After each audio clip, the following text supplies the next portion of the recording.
Salut tout le monde, c'est Ruliano. On se retrouve pour mon épisode 3 de ma mini-série Un maximum de Kama. Euh, l'épisode 3 qui va... Je vais vous parler d'une méthode de Kama en fait en zone non abonnée. C'est une technique qui est vraiment ouverte à tous et qui marche ma foi plutôt bien. Alors, vous allez sûrement vous demander, mais qu'est-ce qui branle ici devant la statue Kaflipa Astrub? Alors, c'est très simple, comme vous pouvez le constater à l'écran, il y a des millions de bots, toujours. Qu'est-ce que ça veut dire des millions de bots? Ça veut dire de la génération de ressources. Et de la génération de ressources, ça veut dire quoi? Ça veut dire pose de percepteur. Alors, le seul point négatif, c'est qu'on ne peut pas poser de percepteur proprement dit à Astrup, mais il existe un donjon dans la maison de Kérubin, tout au-dessus. Ça s'appelle la cage du Crancreblatt. Et dans ce donjon, il y a une ressource qui se vend plutôt bien. J'ai déjà utilisé cette ressource quand j'avais un peu moins de Kama à l'époque et je me demande si ça fonctionne toujours. Mais à mon avis, ça doit toujours être une bonne technique. Je vais essayer de vous montrer ça tout de suite. Donc, on va directement aller dans le bestiaire. Donc, on s'en fiche de ce que dit l'Alliance pour le moment. On va couper le canal. Et voilà. Donc, cage du Cancreblatt. On va prendre un mob au hasard. Je pense que oui, c'est ça. La ressource se drop sur tous les mobs, sauf sur le boss. Donc, il s'agit de l'antenne de vilain insecte, qui a un taux de drop de 10 à 15%, et qui se revend 1409 Kama unité. Donc, c'est plutôt sympa, étant donné qu'on va essayer de poser des percepteurs dans le donjon. Et en fait, ce sont les percepteurs qui feront tout le travail en somme. Donc, on va de suite, évidemment. J'ai pas la baguette Rikiki, je fais une courte ellipse et on se retrouve dès que j'ai ma baguette Rikiki. À tout de suite. Et nous voilà donc, j'ai équipé ma baguette Rikiki pour pouvoir entrer dans le donjon. Comme vous pouvez le constater, il y a déjà un percode posé d'une assez grosse alliance, et rien qu'en parlant au percepteur, 1200 pods pour 1 million de Kama. Voilà, je vous fais pas plus d'histoire. On va tout de suite rush le donjon, je vais mettre tout ça en accéléré, puis on se retrouve au moment opportun.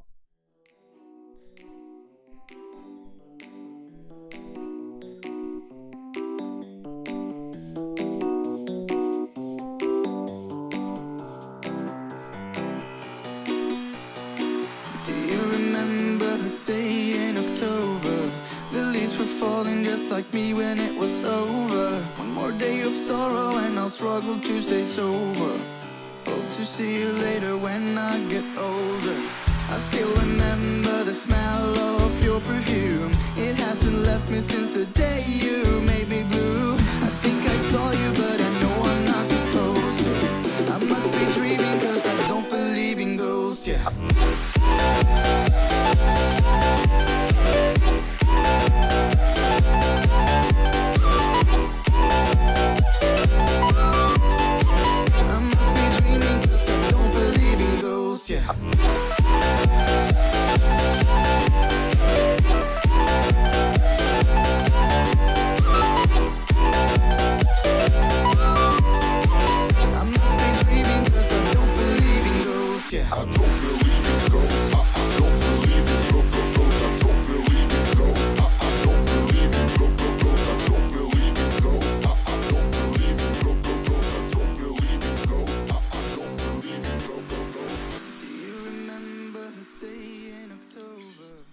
Et donc voilà, on est dans une salle où, par chance et par miracle, il n'y a pas de percepteur. Je vais essayer d'en poser un, mais ça m'étonne un peu qu'il n'y en ait pas. Voilà, moi je vais poser le mien.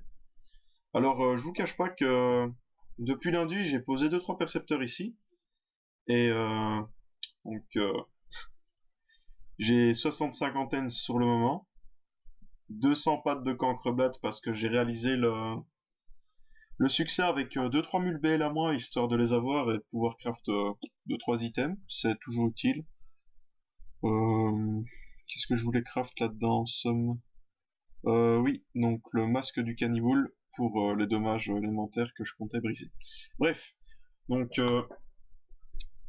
je vais vous montrer tout ça après, j'ai tout mis dans le coffre, et normalement, Vous allez être assez surpris de voir la tonne de kamas qu'on peut se faire avec ce genre de donjon.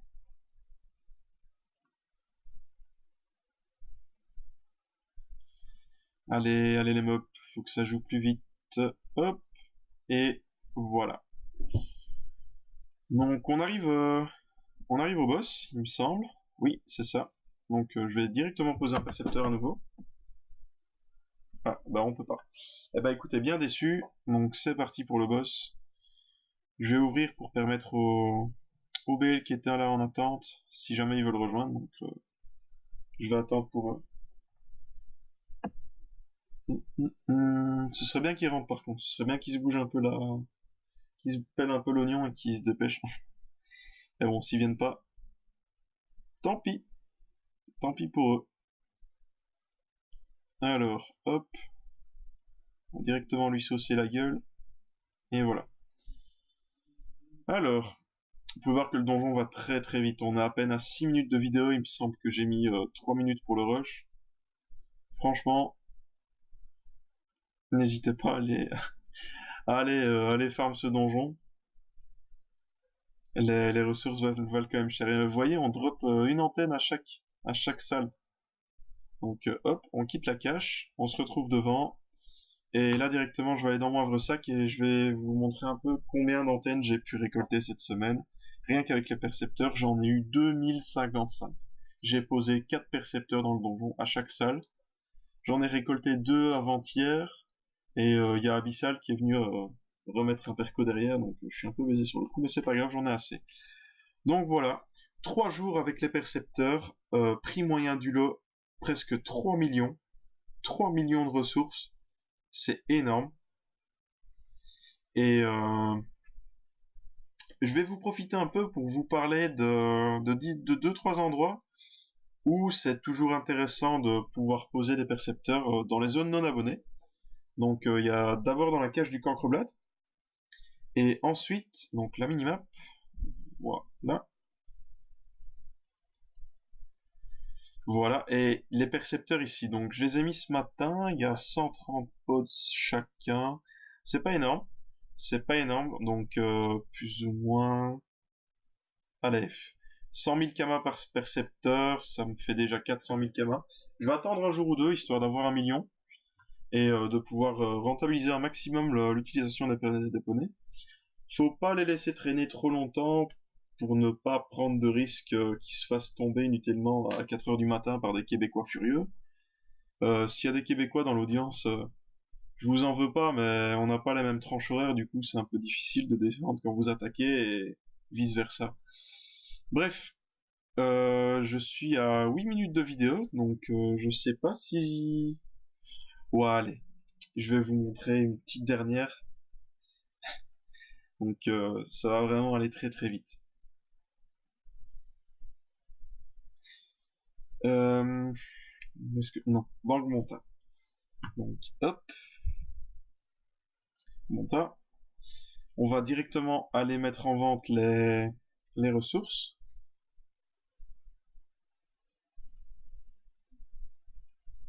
Voilà. Acheter. En revente. Ah bah j'en ai déjà mis. Donc je vais les vendre par 100, il me semble. Oui.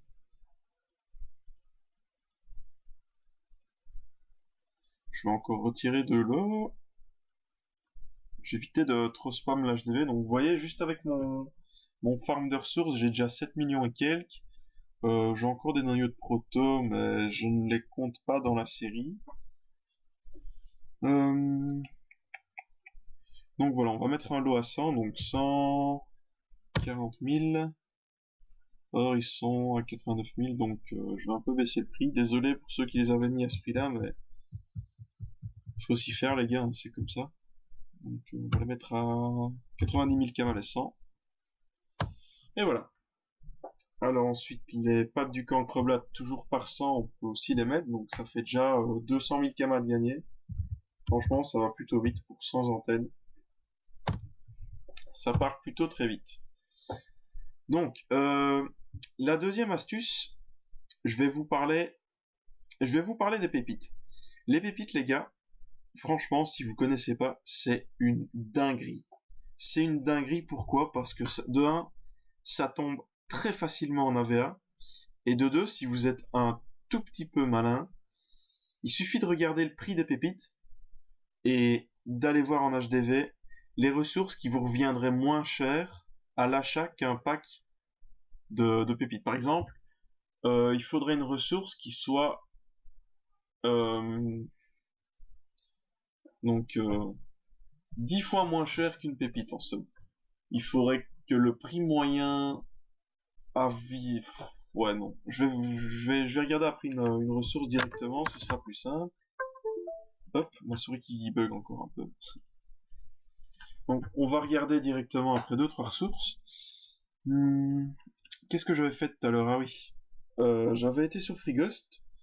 On avait encore la zone champ de glace. Et il faut savoir que lorsque vous voulez pépiter, les ressources attribuées aux monstres de la zone, donc j'entends par là les bouffetons-moutes, les bouffes-moutes, les bouffes-moutes de guerre, etc., qui sont propres à la zone des champs de glace, donnent 100% de pépites en plus.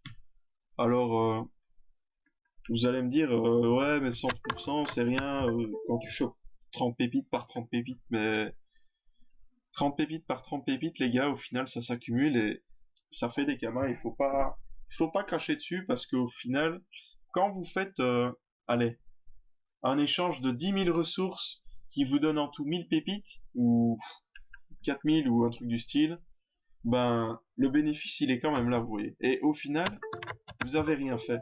Donc, à part acheter une ressource en HDV, vous téléportez sur un prisme, payez le prix du zap, marchez de map, allez sur un prisme, et recycler des pépites, franchement, c'est full bénéf. Donc, je vous invite vraiment à regarder les zones que vous avez en AVA ici chez vous. Donc, chez nous, pour l'instant, c'est recycleur équitable. Donc là, c'est mon recycleur.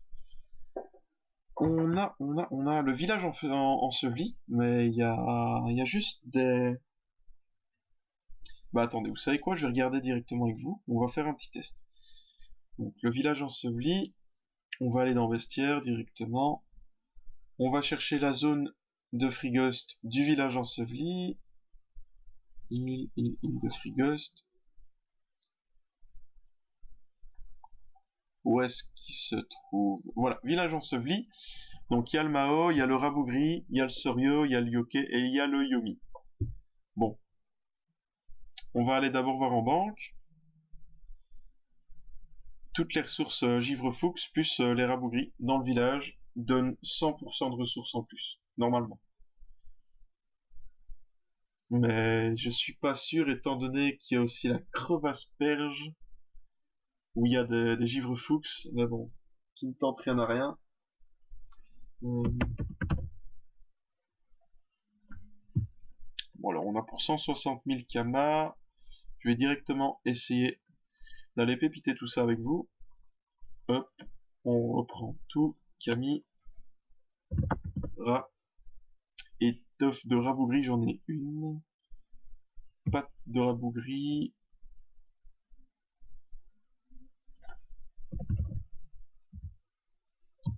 Je pense que c'est tout. Je crois que ce sont les seules ressources droppables dessus.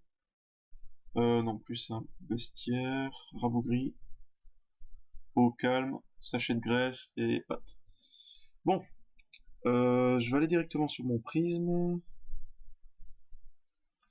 Alors, hop. Montagne des Colacs. Je vais aller me téléporter sur mon prisme où il y a mon recycleur, je vais le récupérer. Et je vais me diriger directement au village enseveli, essayer de voir s'il y a moyen de faire 2-3 pépites. Si ma théorie se révèle exacte. Et si elle l'est, franchement, il y a moyen de faire full thune, les gars. Mais vraiment full thune. Vous vous postez devant la banque et suffit de spam j'achète telle ressource à bas prix et les gens ils voudront toujours essayer de vider un maximum leur banque. Donc pic des cagnas, hop. Où est-ce qu'il a le prisme? Gérer les modules. On va retirer ça. on va laisser le module de téléportation par courtoisie. Hop, hop. Se téléporter. Île de Frigos, champ de glace, non. Montagne des Koalaks, bah non en fait, on va aller directement au village. Île de Frigos, village enseveli. Alors où est le prisme?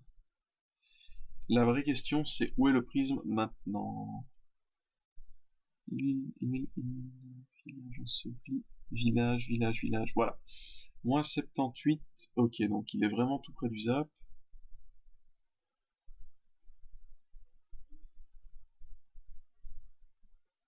Donc voilà, là on est sur le prisme, je vais placer mon recycleur dessus, hop. Et on va directement recycler les ressources givre fou. 33%. Et c'est plutôt bien ça. 500 kama. Et ça ne sert quasiment à rien. Les tof. Ouais voilà, j'ai 33% de bonus parce qu'ils sont dans deux autres zones différentes. Les givre fou que je devrais avoir. Je devrais avoir du bonus normalement. Qu'est-ce que c'est que ça? Bon bah écoutez, pas de bonus. Ah si voilà. Sauf qu'il n'y a juste pas le Tengu et les Kami.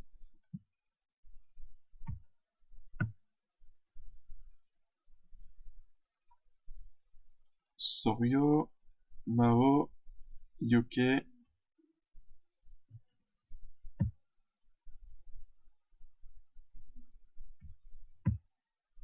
Yomi.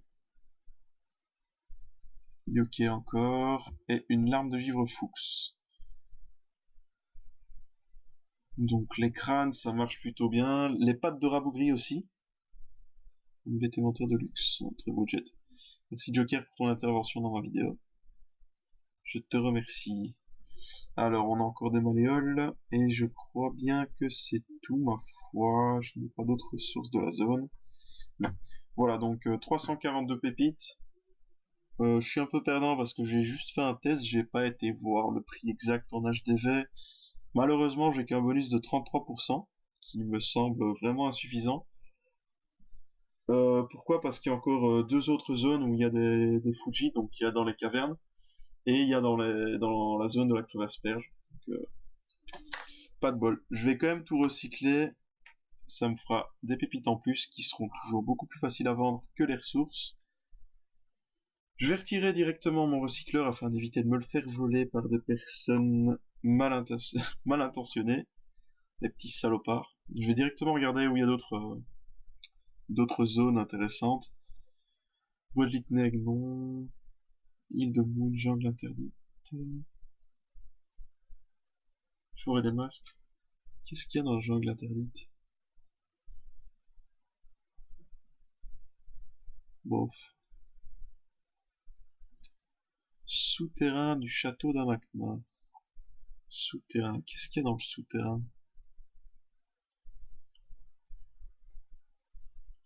Non, c'est dans le vestiaire que je dois aller. Qu'est-ce que je fais, moi? Souterrain.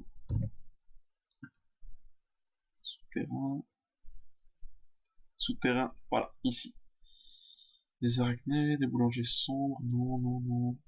Mais c'est un peu de la merde, en fait. Voilà. What? Il y a un melou. Il y a un melou dans le souterrain du château d'Amakna? C'est une blague? What the fuck? Alors là, j'en apprends une. Incroyable. Pas intéressant parce qu'ils sont aussi dans les souterrains de Monta. Et ailleurs. Donc, je pense qu'on va en rester là pour la vidéo. Donc, une petite vidéo de 20 minutes. 3 astuces. 2 astuces en zone non abonnée et un petit test relatif aux pépites. On essaiera d'approfondir ça niveau des pépites dans l'épisode suivant. Je vais essayer de préparer un truc un peu plus complet avec un peu plus de résultats au niveau du recyclage. Et voilà, c'est à peu près tout pour cet épisode-là. J'espère que ça vous aura plu. N'hésitez pas, donc comme je vous ai dit, à aller farm ou poser des percepteurs dans le donjon d'Astrub, donc la cache du cancreblatt, et revendre donc les ressources qui se revendent plutôt bien, vu qu'elles servent à différents craft BL pour monter plusieurs métiers différents, dont forgeron, tailleur, et bien d'autres. Donc voilà, c'est tout pour cette vidéo. Je vous souhaite à tous et à toutes une agréable journée ou une agréable soirée, un bon visionnage. Merci d'avoir regardé la vidéo et salut, à une prochaine fois. Ciao!